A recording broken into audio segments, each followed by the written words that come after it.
Grand Matin Sud Radio, 7h, 8h30. Patrick Roger. Il est 8h12. Alors Céline, bonjour. Bonjour. Qu'est-ce que vous avez pensé, mettez-vous bien face au micro, devant le micro. Qu'est-ce que vous avez pensé de l'intervention hier soir d'Emmanuel Macron ?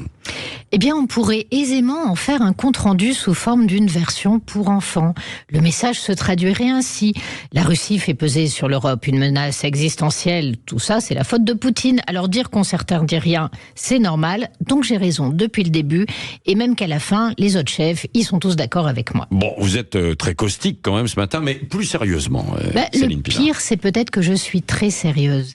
J'ai franchement eu l'impression de me trouver devant un acteur qui croit avoir trouvé le rôle de sa vie et qui passe à côté du personnage. Je me suis demandé quel était le but de cet exercice, à quoi jouait le président, quel était le vrai message qu'il voulait nous faire passer, et même dans le fond, à qui parlait-il ?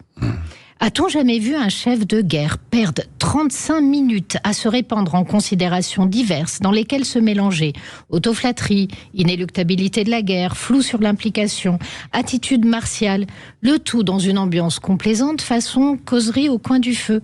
C'est avec cela que la nation, éveillée dans sa conscience collective par la parole du leader, parce qu'on suppose que c'est quand même l'intention, va se dresser contre Poutine et réclamer les sacrifices que nécessite une économie de guerre. La vérité est qu'il ne reste l'impression que ce président est trop bavard, alors qu'il n'y avait pas utilité à parler à ce stade. Autre aspect gênant de son discours, sa propension à l'accumulation d'ailleurs c'est moi qui, des moi-je ou des jeux, tout simplement. Les faits étaient on ne peut plus déconcertants s'il s'agissait de préparer les esprits à la possibilité d'un engagement plus direct dans le conflit.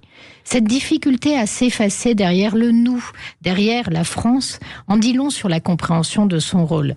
Quand il veut enfiler le costume du chef de guerre, on voit bien qu'il plisse beaucoup sur les mollets. Est-ce que vous pensez qu'il a voulu réellement, Emmanuel Macron, préparer les esprits à une guerre, quoi ? Les références à Munich semblent s'inscrire dans le crescendo solo auquel nous venons d'assister. Car s'il ne prépare pas les gens à la guerre, que signifie alors ce discours ? Et s'il les y prépare, ce discours est totalement à côté de la plaque. Dans le fond, qu'a-t-il fait dans cet exercice, un tantinet narcissique ? Il a pris le risque que ses paroles soient surinterprétées et n'a ajouté que de la confusion, à la fois dans le pays et en Europe. Oui, c'est ça. Alors pourquoi cette sortie, si selon vous, elle était à la fois inutile et mal pensée, mal conçue, c'est ce que vous dites ? Parce que quelque chose est juste dans le discours, c'est le fait que Vladimir Poutine est une menace pour l'Europe et que l'Ukraine est en fort mauvaise posture. Mais avant de frapper sur son petit torse velu, mieux vaut regarder en face l'état de ses forces. Et là, Emmanuel Macron commet un péché d'orgueil. L'Europe n'est pas en mesure de résister à la Russie si elle n'entre pas en économie de guerre. Mais elle n'en discute même pas et elle n'a à peine fait le premier pas. Or, la guerre n'est pas morale. Et même si Poutine est l'agresseur, la question est comment construire une armée pour le repousser ? Pas de faire des exposés pompeux et solennels à des heures de grande écoute sans avoir les moyens de ce que l'on annonce. Est-ce qu'il ne recherche pas ce qu'on appelle l'effet drapeau, Céline Pina ? Tout à fait. En sciences politiques, l'effet drapeau décrit le resserrement automatique d'une communauté autour de son leader quand elle se sent menacée.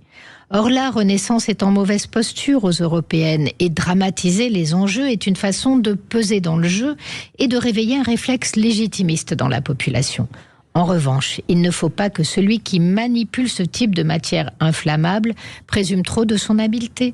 À vouloir être flamboyant, on peut finir incendiaire. Merci Céline Pina. Je sais pas comment vous l'avez pris, vous l'avez ressenti aussi de l'autre côté ou quand vous l'avez écouté peut-être à la radio où nous avons retransmis d'ailleurs hier soir sur Sud Radio. Revenons-y aussi avec vous Guillaume Bigot. Rebonjour Guillaume. C'était un petit peu la même démonstration que vous avez faite vous dans votre édito aussi tout à l'heure à 7h40 hein. C'est très étonnant en fait. C'est très étonnant. On a l'impression que le président a persisté et donc finalement s'est un peu enfoncé encore davantage dans ses contradictions.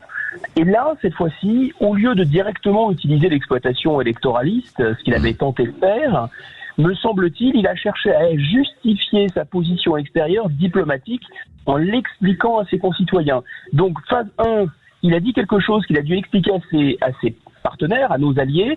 Phase 2, pour l'exploiter électoralement, ça n'a pas fonctionné. Et phase 3, il justifie sa position diplomatique et ce qu'il disait à ses partenaires aux Français.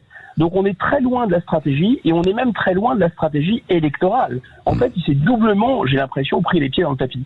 Oui, mais en même temps, s'il ne le faisait pas, cette explication, parce qu'il y a eu un débat quand même aussi à l'Assemblée cette semaine. On dirait, pourquoi Emmanuel Macron ne s'explique pas devant les Français sur la stratégie face à la Russie et dans cette guerre effectivement qui est menée en Ukraine par les Russes et le soutien de la France, parce qu'il y a un soutien de la France. Il y a quand même, on a signé quelque chose qui nous engage pour 10 ans là au minimum. Tout à fait, mais quel est l'objectif de cette prise de parole? Parce que s'il s'agissait d'expliquer le contrat que nous avons signé avec les Ukrainiens, en fait, pour le coup, il est plutôt clair.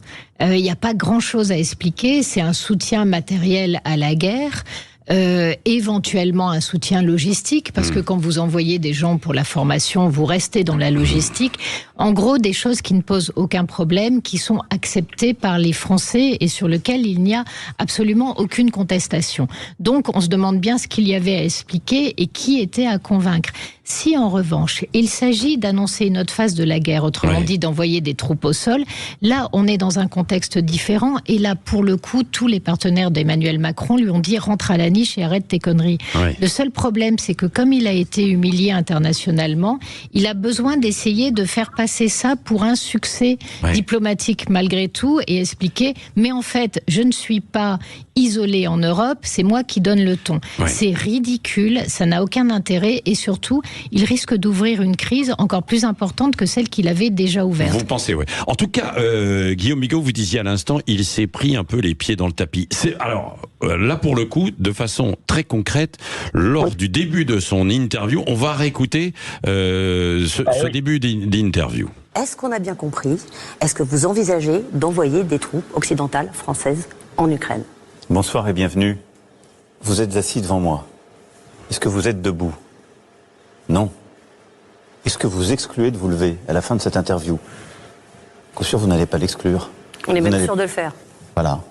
Alors, non, on n'est pas sûr de le faire, mais en tout cas, on n'est pas dans cette situation-là aujourd'hui. Voilà, non mais c'était assez étonnant. Il a voulu saisir une image, quoi, Céline Pina, et finalement, elle se retourne un peu contre lui, parce que, oui, certainement qu'on se lève à la fin des interviews. C'est surréaliste, ça montre l'impréparation, mais ça dit aussi quelque chose de très intéressant. En général, vous utilisez l'image pour rendre ce que vous allez dire extrêmement concret, pour que tout le monde le comprenne. Là, vous assistez à ce début d'interview, c'est surréaliste. L'impression que vous en avez, c'est un malaise.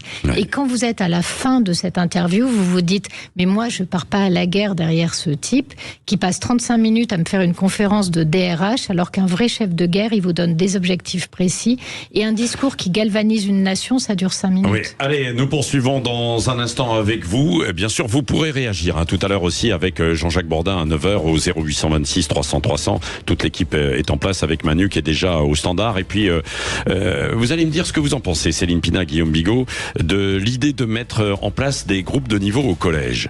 Gabriel Attal persiste, mais c'est mal perçu, très très mal perçu par l'ensemble des syndicats enseignants quasiment. Et puis aussi, 4 ans après le premier confinement, quel souvenir en gardez-vous? Quel souvenir, vous? De l'angoisse, la vie au ralenti, la solidarité entre voisins ou de la panique? Là aussi, vous pourrez réagir, bien sûr, et on voit ça ensemble.